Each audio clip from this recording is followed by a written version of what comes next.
This variety is Edgar's Baby.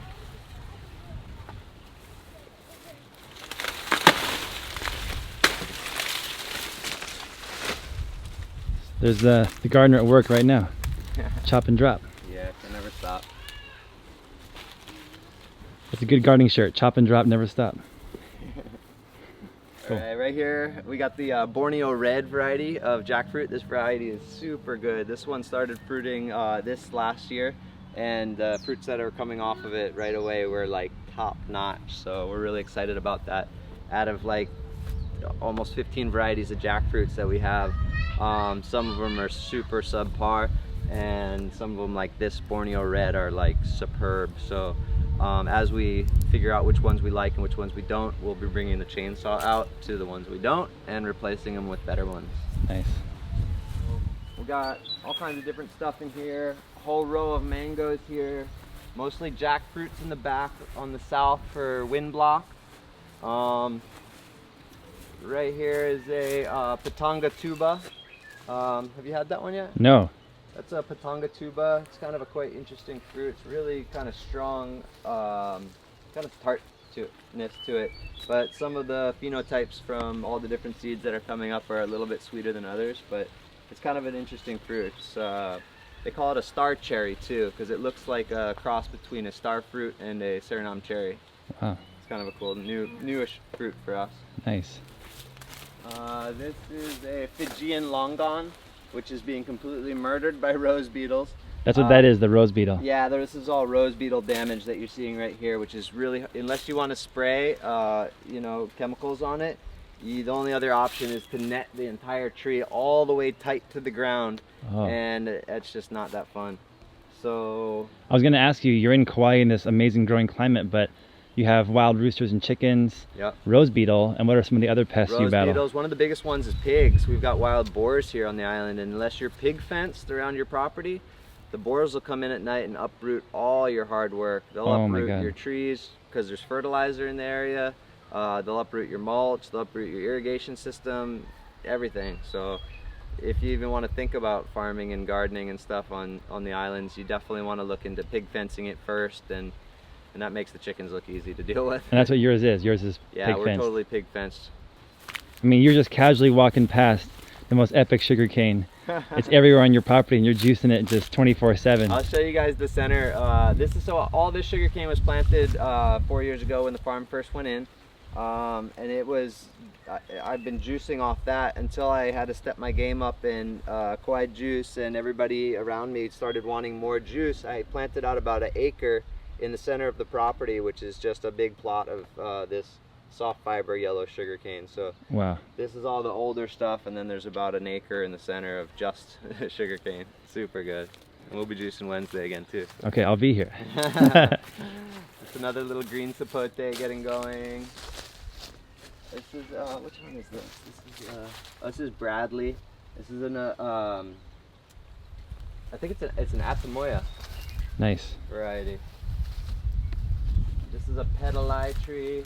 It's another one in the Artocarpus family, similar to Morong, but kind of smaller. I think Morong's a little better. Night blooming jasmine right here. This is just a fragrant ornamental, one of the few ornamentals on the farm. But the fragrance of this one is incredible, like the ylang ylang. When it blooms at night, it's like one of those scents that really puts a smile on your face. Wow. What do we got? We got mulberries right here with vanilla vine intertwined into it. Oh wow. So we don't really get too much mulberries here in the tropics, a little bit here and there, but it's really a challenge with the birds. So I'm really using the mulberry bush slash tree for as a trellis. Yeah, vanilla trellis. So those long slender leaves, those are the vanilla plant. Yeah, those guys in there, and they kind of need a little dapple light shade situation. Not too shady, but they definitely don't like full sun or they'll burn. So nice. It's good to have a companion. This is Jacobella. It's a jackfruit variety, supposedly the best one from Florida. Yet to taste the fruit, still a small tree, but that's one to kind of be excited about.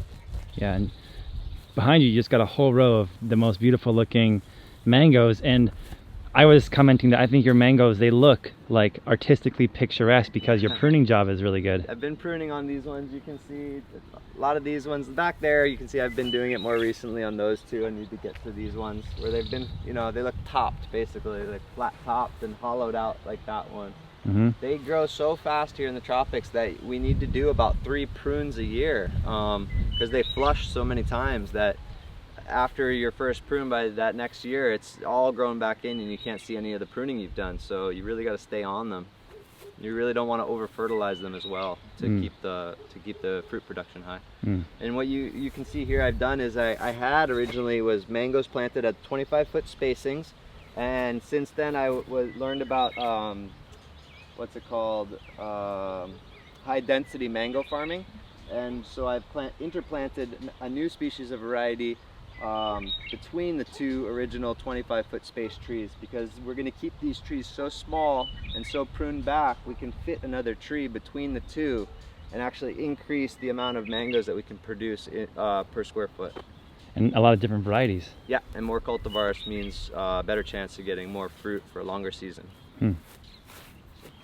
This is, we call this one Gorka, or yellow mangosteen. It's in the Garcinia family. Most people think this one is too tart to grow. I've definitely tasted them really good. If you feed this thing properly, the fruit can be a perfect balance of sweet tart where it's really high quality. If the trees aren't taken care of, they just get tart, and that's why most people will say that that fruit's not that good. It's a really pretty tree. It looks like it's alive, like it's gonna start walking at me. Yeah, the new flushes come out this bright pink. Wow, hold that one up. That's pretty cool. Yeah, that's great. Beautiful. And then papaya here grows so well too. Papaya grows pretty easily. I always say the best papayas grow in the volunteer ones out of the compost. Really? The ones you don't try to plant.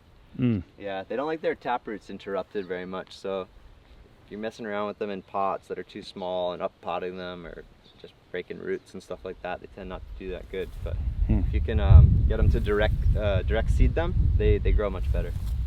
And we got some finger limes. I'll show you more of those later, but some finger limes planted with the papaya interplanted between the 2 main trees. That one looks really nice. Yeah, that one's looking happy. It's kind of a clearish green flesh fruit. This one makes a pink fruit. Awesome. This is a mabolo, or a velvet apple. Kind of a cheesy fruit. It's quite interesting. Not that common. Wow, that's a really cool looking tree too. Yeah, they get really pretty and wheaty when they get big.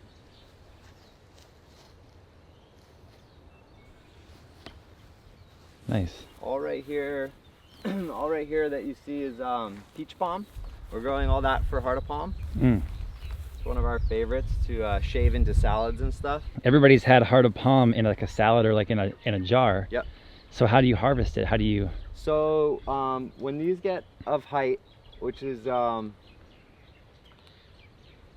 the height of those ones right there. I don't know if you can see those ones are getting really close. Oh yeah, there's one that's right here that's taller. Yeah, you see those. Those ones are getting a trunk that's of size that you can to harvest it, and you cut it at the base, and then you'll cut it right at the top where the fronds are, and then you'll put a slice into it kind of on edge, and you can peel it back and get to the core of the inside, and you have to take back a couple layers because they're hard, and when you get to that soft inside, that's the part that you want, and it's quite a delicacy. It's really nice. So you don't kill the whole palm to harvest it? No, exactly. You just take out that one palm, and because it sends up pups from the bottom, it can be a perpetual sustainable harvest of the tree.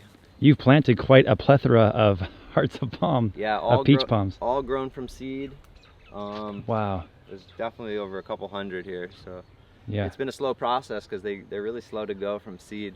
And as I'm seeing, there's some different phenotypes, obviously, like in the rows. Some of them are growing good and big, and there's some that are still kind of stunted, that maybe it's just, you know, poor genetics on that one. But so we'll see. We'll fill in the ones that don't do great and get them all going big. Nice. a lilikoi pile. It's just it's a random pile of lilikoi passion fruit. Yeah, it was a tree. It was a Suspania, like support species tree there, and I was growing it on it, and it collapsed it and just turned it into a mush pile. Whoa. And I don't know if we already covered it, but how much property do you have here? It's about a little under 9 acres we have total. About 5 of it farmed right now, so we still have another section that we'll move into. It's the phase 2. Mm-hmm. Yeah, so once we lock this one up and really kind of get this system in place to where we're not fighting with weeds as much, we'll move into the second one, but not until then. Right here we got Longan tree. It's a big boy right here. Cat's eye. They're great fruits. We just actually recently dehydrated the Longan, and they came out really good. You can just throw them in, seed and all. Just take the skin off, throw them in with the seed, and then when you eat them, it's like a little candy.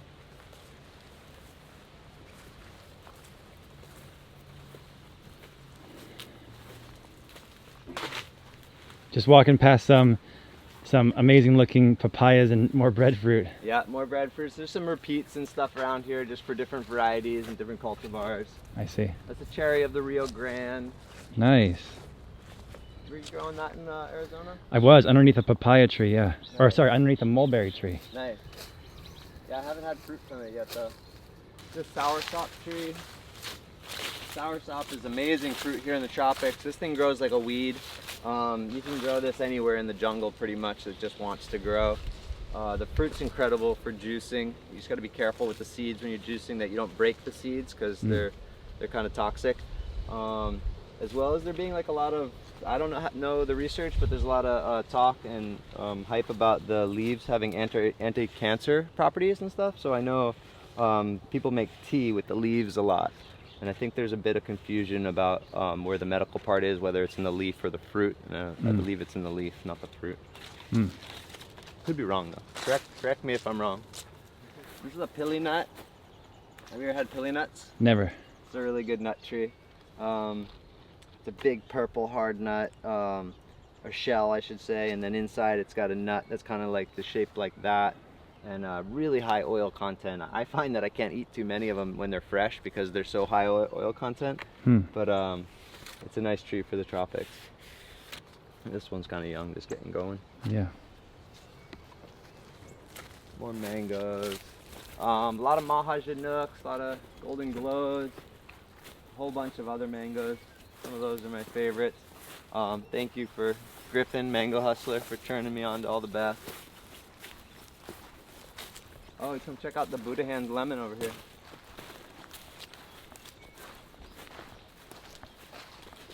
This one's got a middle finger up. What?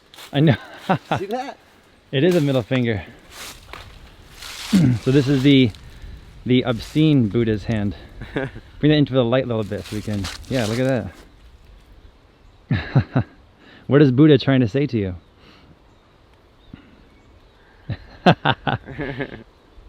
And what do folks use this? This fruit is it's a lemon, it's a citron, but yep. What do they use it for? So generally this one's used for zesting. This is not a lemon for juicing or anything like that. This one's prized for its zest. It's got a great aroma when you scratch it like this, and it's got like a really great lemony smell to it. So. And that is a huge fruit. Yeah, so for zesting you got plenty of zest coming from one fruit. Yeah, for sure. Wow, that one does have some creepy fingers. And I hear that the fingers get more sprawled out as the trees get older. Like they stay more like a fist when it's young, like this. And this is the first one I noticed that I actually had like fingers. Because all my other ones have been fists so far. You know, like look, they're all fists. That's a crazy one. Yeah, to get my shadow off it. There we go. Organic. Nice. I mean, just talk about eating fruits and foods with the bugs on them, right? Yeah.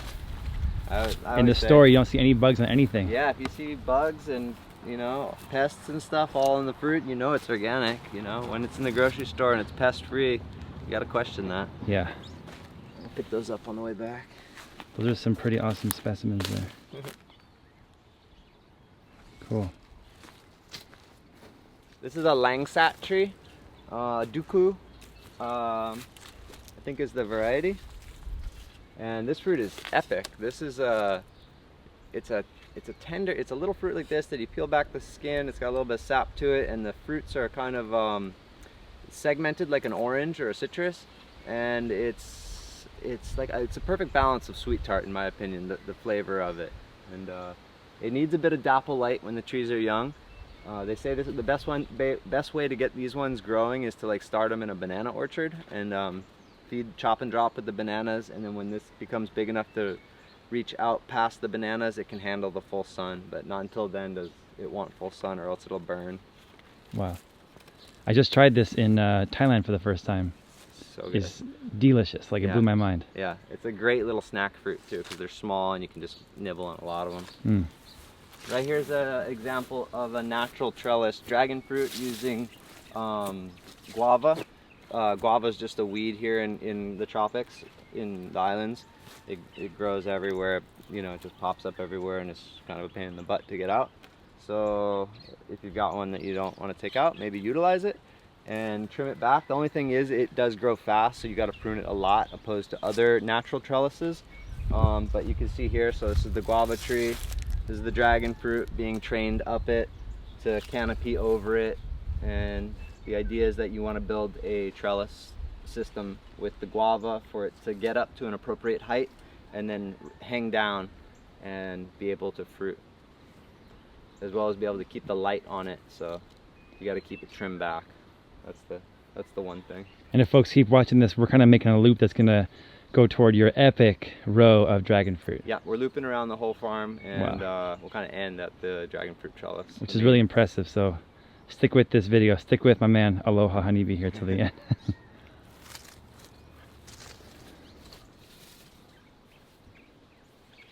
Papaya. So can I ask you one question? Yeah. Right here behind you, people always ask about, like, you're talking about your 25-foot spacing, and now you're gonna high density plant smaller guys in between. Yep. Right here you got a couple things happening. Yeah, so there's my main fruit tree, and there's my main fruit tree.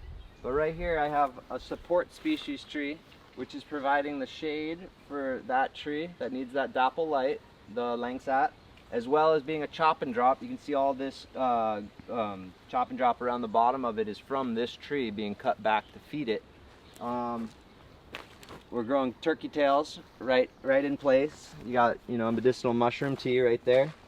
You got a seashore mangosteen right here that it doesn't get too huge, so I'm hoping it'll fit between the two trees. As well as another, this was that Ecuadorian variety of ice cream bean I was telling you about earlier. This one's doing pretty decent, and this is basically really for chop and drop. We'll chop and drop this one to feed the trees around it. Beautiful. This right here is one of our favorite trees on the farm. It's a red prawn durian. It's doing quite well. It's got a lot of new growth on it, and we've just started to approach graft it.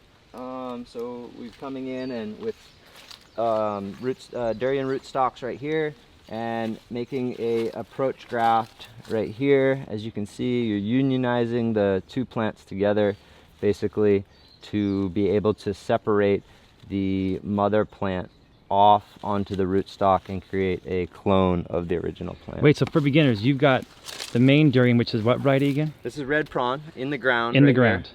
A second variety living in the pot. This is just a roots seedling, no name variety in a pot right here, and they're both scarred basically. You've grafted them together while they're both alive still. Yep, and they're both living grafts right here, coming together, or living and both come together right here to graft together, and eventually you'll be able to disconnect from the mother to create a clone onto the rootstock of this plant. Wow, that's really like a living way to do the graft. Yeah, it's a slower removal process than just taking a scion right off of it, and increases your take rate. So if your tree is on your own property and you have that control, for durian at least, it's a great way to do it, because everybody talks about how difficult durian is to graft. And wow. It is a little tricky, but when you can approach graft it, it makes it a lot easier.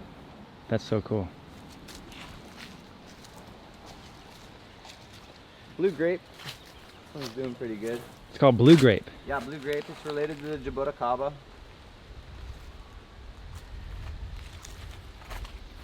There's a more vanilla vine on Glaracidia.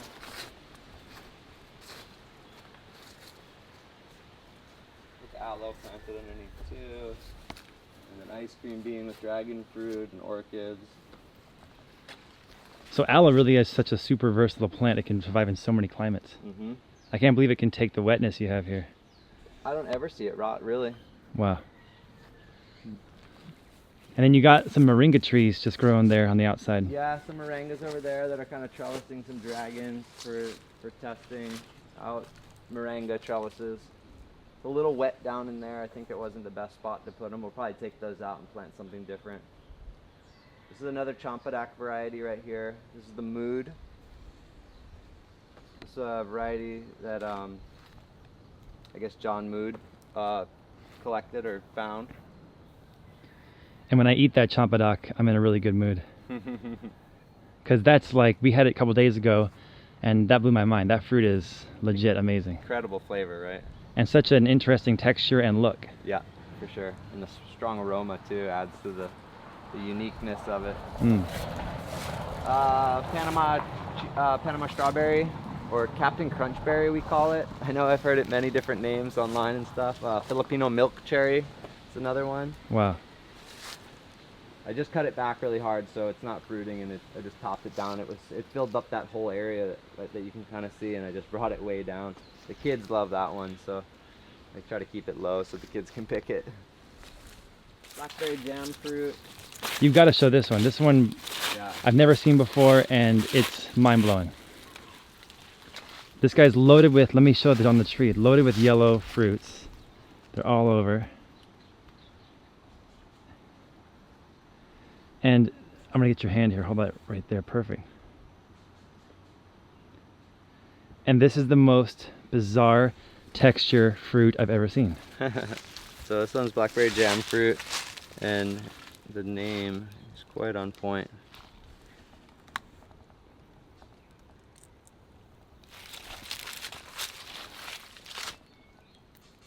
I mean, it's got tar inside of it. It literally is like Jurassic Park, that dinosaur that squirts the the paralyzing phlegm at somebody. But it's delicious, right? Uh-huh. It's like subtly sweet, really seedy. I mean, that's exactly blackberry jam, right? It's not that sweet and seedy. Right. It's good though. Can you do one more in your hand just so we can see that? Because that, I mean, I hope the camera can pick that up. That's mind-blowing. You want to pop it in my hand? Yeah, go for it. Wow. Super amazing.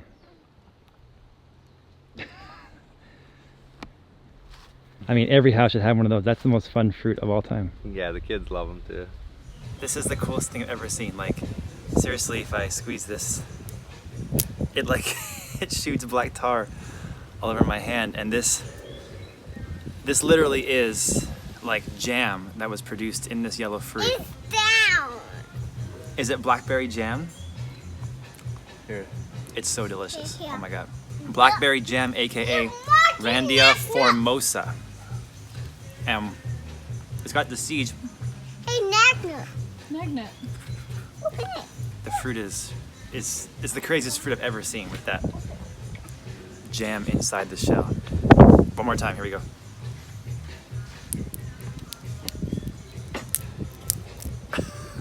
It's so crazy.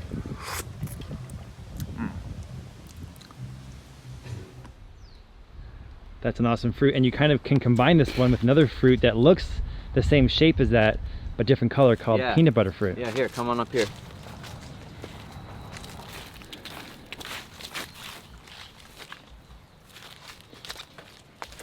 So, this is the peanut butter fruit tree. These are the peanut butter fruits right here. I find that you can pretty much pick them at almost any stage once they're fully sized, like this. As soon as you see that orange on them, I'll pick them off like this, bring them in the house, and let them ripen on the counter. They should turn a deep red and be really squishy. And my favorite way to eat them actually now is just to give it, like, pull down like this and just peel it a little bit. It's got a real thin skin that comes right off, like a little jacket. And then you can just pop it in your mouth, and it's got some seeds inside. and it definitely resembles peanut butter in terms of creaminess. So you get some cooked up or dehydrated breadfruit for a little bit of a tortilla, and some blackberry jam with peanut butter fruit, and you got a PB&J all from your trees. Yeah, you combine these two. That's incredible. Where can these grow? Only in the tropic kind of climate, or what? Are they super tropical? You know, I don't know how far they can go, because I've only grown them here, but I bet they'd go and, you know, into the 40s, I bet. You know, a lot of things will go until it freezes. You know, if it freezes, then it's over, but, you know, it's always worth trying. Yeah. It's a pretty epic looking tree too, pretty big. Yeah.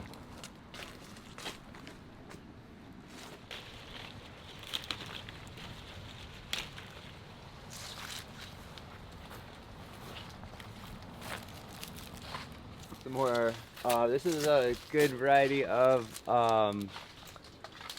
papaya that we use for green papaya. We'll make salads and stuff like that, or mashed potatoes even with it.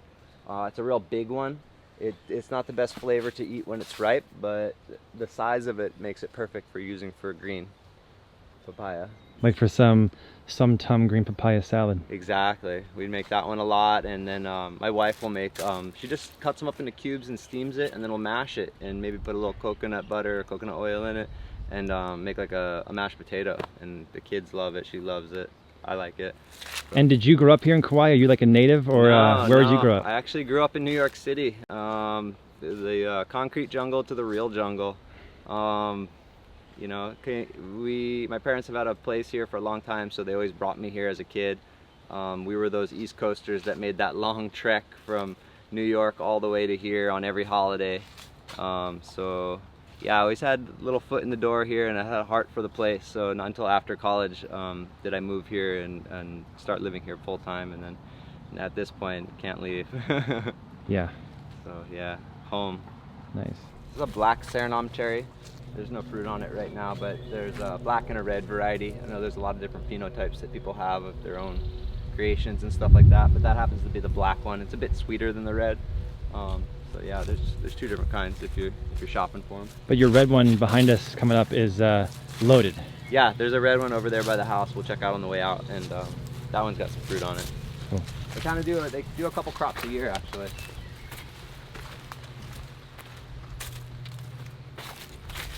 This here is a mammy apple. This fruit is really delicious, I think, and a lot of people have never had it.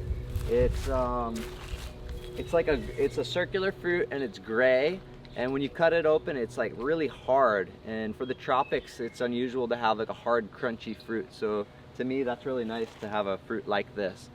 It's kind of got a weird mango-y, melony flavor, but not like the Chupa Chupa. It's kind of different, but in a good way. I really enjoy this fruit. A lot of people have never had it, so I think more people should look out for the Meme apple, or the Meme Americana, I think they call it as well. Mm. The white sapote. This is like our tropical pear, is what I say. More people should grow this one as well. I see not a lot of people growing white sapotes, and this fruit, when it's ready, is absolutely delicious and kind of a different type of fruit for the tropics, I feel. It's fruiting a couple times a year for me. It's kind of going back to back from fruit to flower, and right now it's got flowers on it, and there's still even a fruit on it. Yeah, see that? Little fruit right there. Nice. Got loads of flowers coming. Yeah, tons of flowers.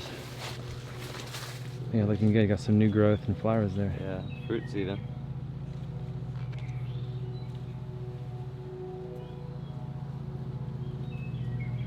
Cool. This is another CH26 Champadak. This one's doing quite good.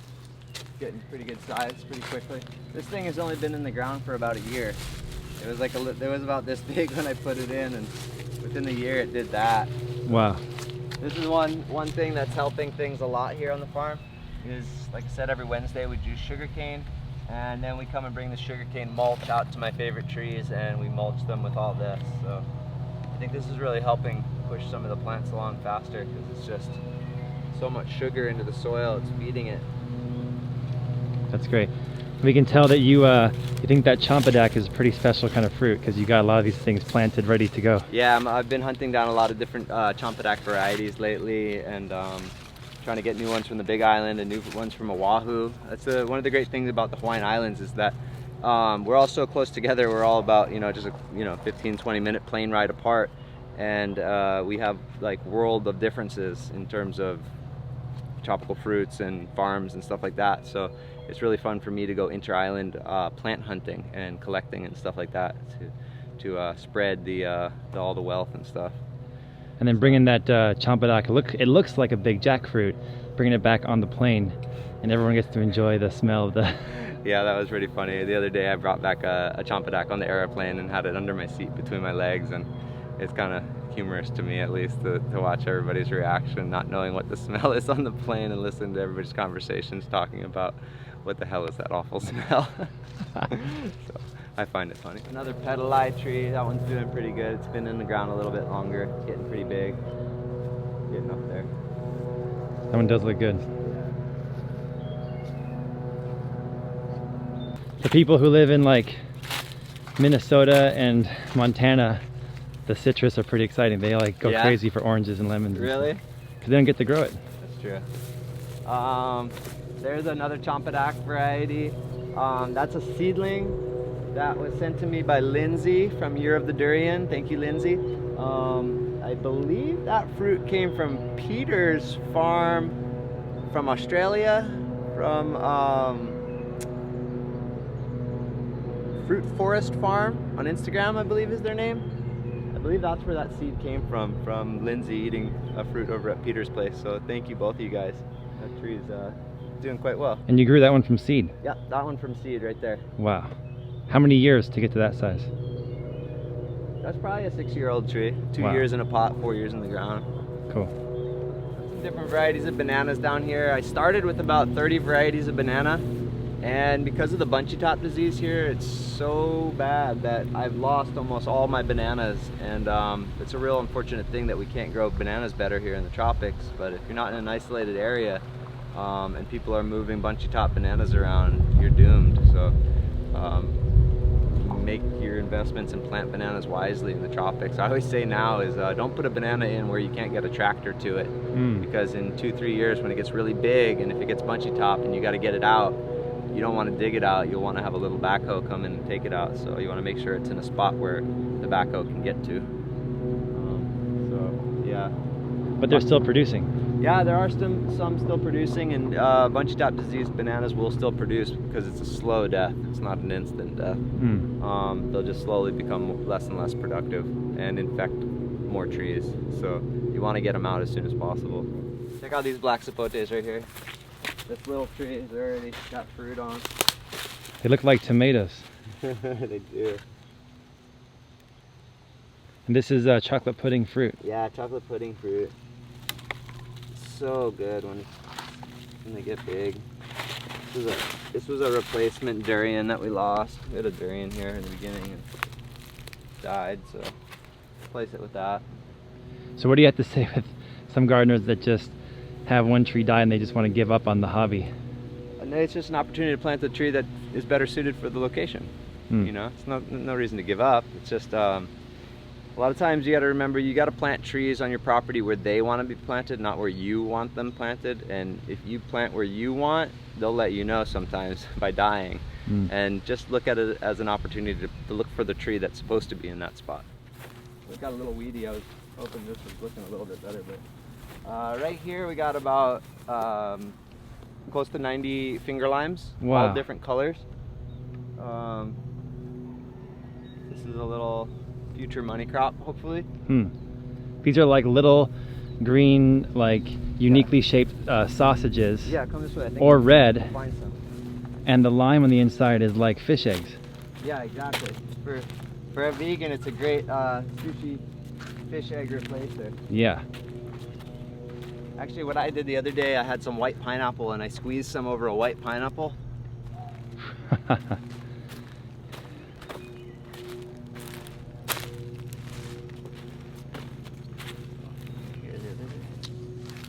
Some little mature ones right here.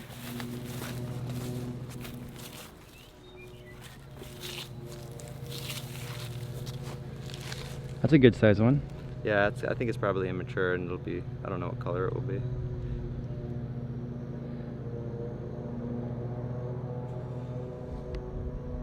That's a cool one. Oh nice, it's pink. Wow.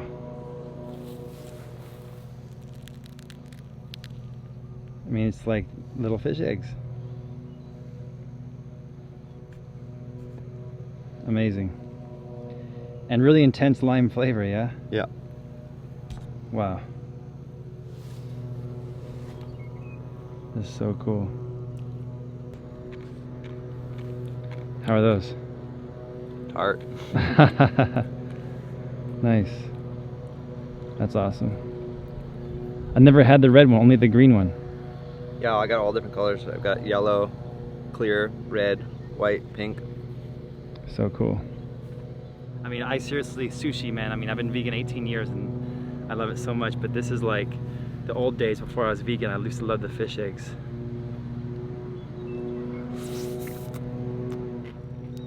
That's like the best tasting thing ever. And the texture is so fun. It's like Pop Rocks, the old candy, but nature's version.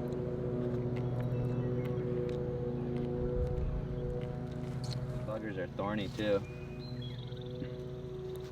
Those are decent. Now bringing these in for lunch or dinner. We'll bring these in for both lunch and dinner. They look like slugs. Little sausages, slugs, little fat people fingers. And you got almost 100 of them here, yeah? Yeah, just about 100. Wow.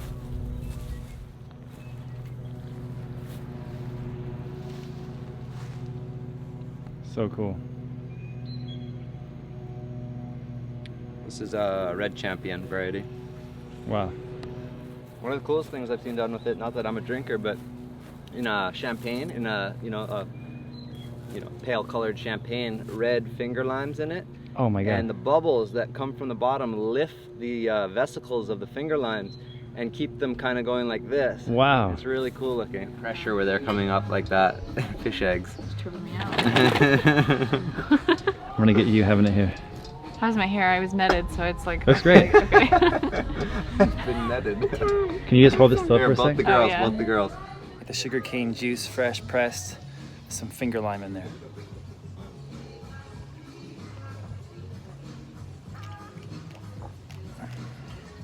I almost want to chew it because it's better to chew it to get that pop. You gotta like filter it in the mouth and then pop them. Yeah, that's cool.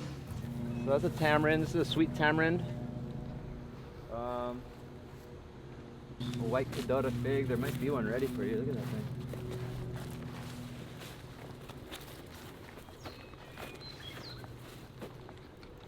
Oh wow. Let me get on you picking it here. Yeah, you don't understand. We never get figs, really.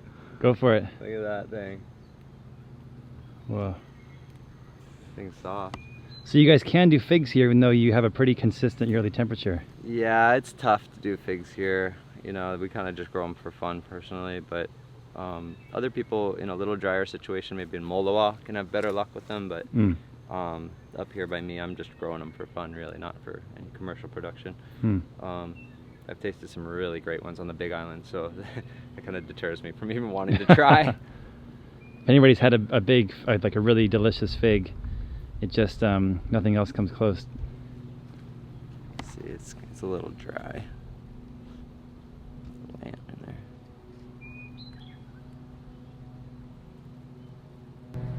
Just for the fun bit, but not really worth it. It's still good. It's not a fig though. It's not like, you know. But back here behind the fig, you got a lot of bees. Yeah, I've got some beehives back here.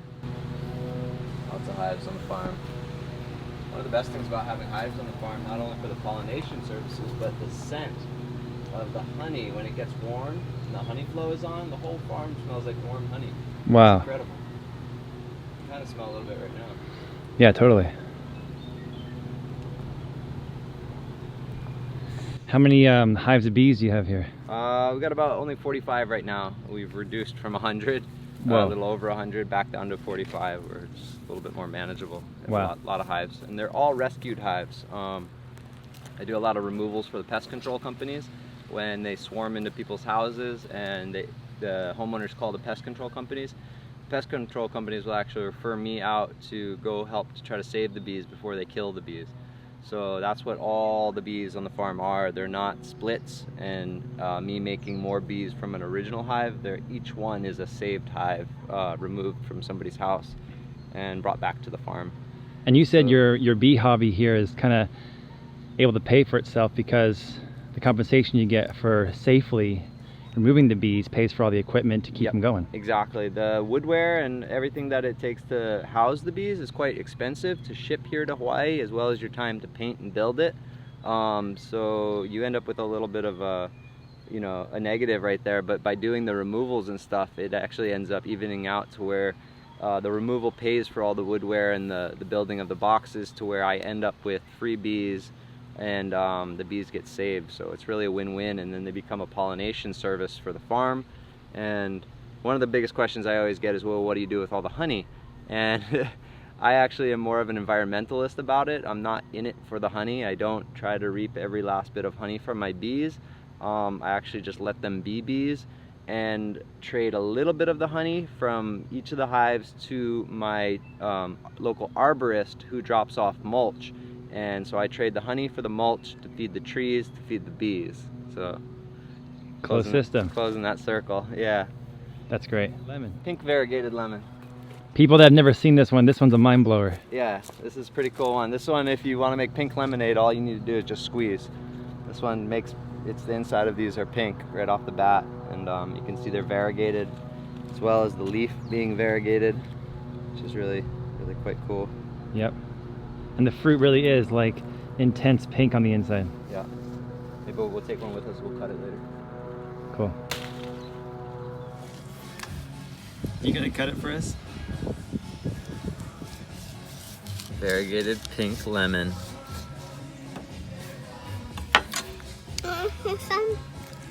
Very cool. Nice, that's so cool. Love it. Vahoa. Mm-hmm. I don't know if we'll ever get fruit. Kind of growing it for fun. I believe it needs a bit of a chill to fruit. Were you guys growing this? Yep. Yeah. Does it get the flowers? I've never gotten flowers. The edible flowers? Did you guys have luck with the fruit?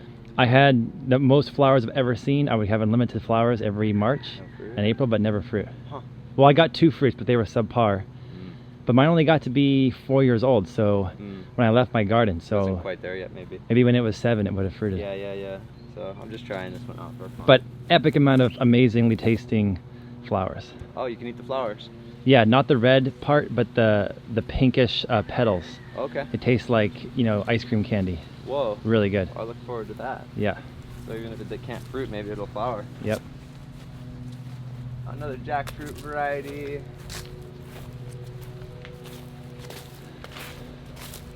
Lychees and mangoes back there, and more jackfruit and citrus, nitrogen fixing suspanias, rolinias, and what do we got over there? I got starfruit trees, 3 different varieties of starfruit trees, a bunch of different ice cream beans right here for windbreak. And over here behind you, this is all your sugar cane. Yeah, here, come up over here, I'll show you. It's just going to flower right now this season. It looks pretty cool when it's flowering. Those are sugar cane flowers. Yeah, that's wow. the flower coming up. You guys haven't got to try my papaya yet either. No. So this is my, well, not mine, but it's exotica variety that I grow. Thank you, John Mood, for holding on to this variety for so many years and hybridizing it wherever you are now. Will be eating that later today, the exotica. I think it's a Thai Malaysian cross, possibly, with 0 Mexican lineage, from what I believe. So it's got very low enzyme flavor to it, that pukish flavor that a lot of people don't like papayas for. This one has just about none of that, so it's just a really sweet papaya, and most people tend to love this one. And if I pan, you got the flowering sugar cane, Yep. which rolls into the papaya. Yep. Next to it here is the Ice cream bean. Ice cream bean, and then finishing with coconut. Into the coconuts. Yeah, you can see from like this angle, you can see the sugar cane have been working at it this way on this row here. Doesn't look quite as hectic. Oh, it does look hectic, but that's the sugar cane. Pretty epic there. 4 years you created your own food forest, and I can't wait to see where it's at in year 10. Yeah, right? Me too. I'm hoping we'll be walking in full shade by year 10. Yeah. No hats needed. Wow. Let's drop down to the dragon fruit row here.